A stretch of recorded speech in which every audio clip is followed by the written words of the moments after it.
হোক, বৈশাখ হোক, সূর্যা হোক, ইবাদতের মধ্যে কাটায় দেবে 80 বছর। আল্লাহ তাআলা বলেন সে 80 বছর ইবাদত করলে যে সওয়াব পাইতো, ওই রাতে আল্লাহ তাআলা তার আমলনামায় এই পরিমাণ সওয়াব দান করবে। সুবহানাল্লাহ। এই হলো যারা করবে, আর যারা করবে না তাদের কি ক্ষতি? আল্লাহ রাসূল পয়গম্বর বলেন সে 80 বছর যেন ইবাদতে মাহরুম থাকিল। এই জন্য আমরা এই রাত্রকে মাহরুম করব না।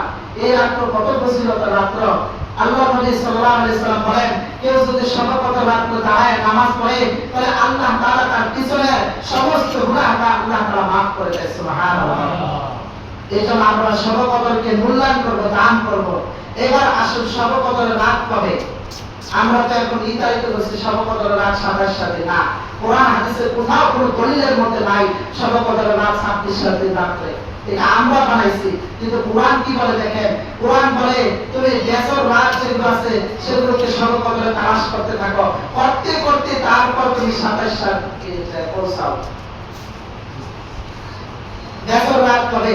21 অর্থাৎ 20 রোজার দিন, 21 তারাবির দিন যেদিন ইতিকাফে বসবে, সেদিন থেকে আমাদের শতকতের নামাজ পড়তে হবে।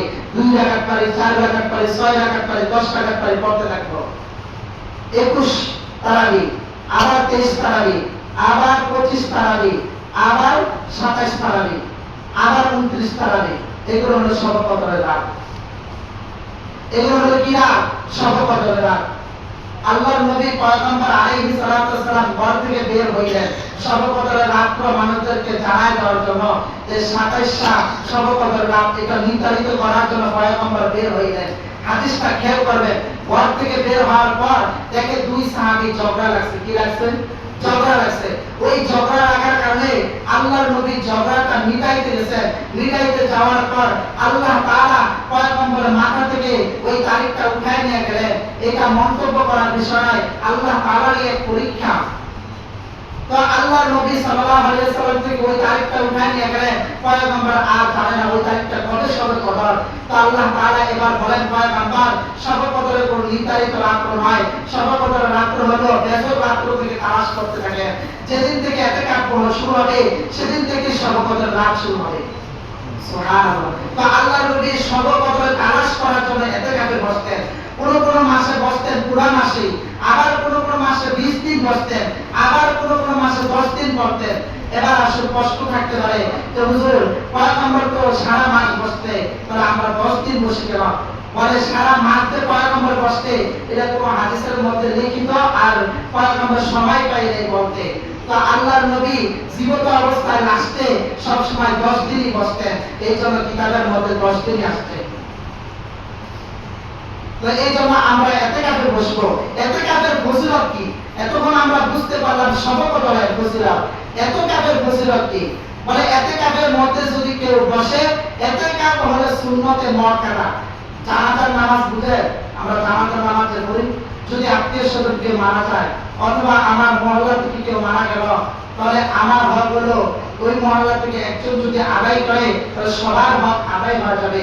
যদি একজনও না করে সবাই গুনাহগার হবে। এই জানাজার যেমন সুন্নতে মুআক্কাদা, ইতিকাফও সুন্নতে মুআক্কাদা।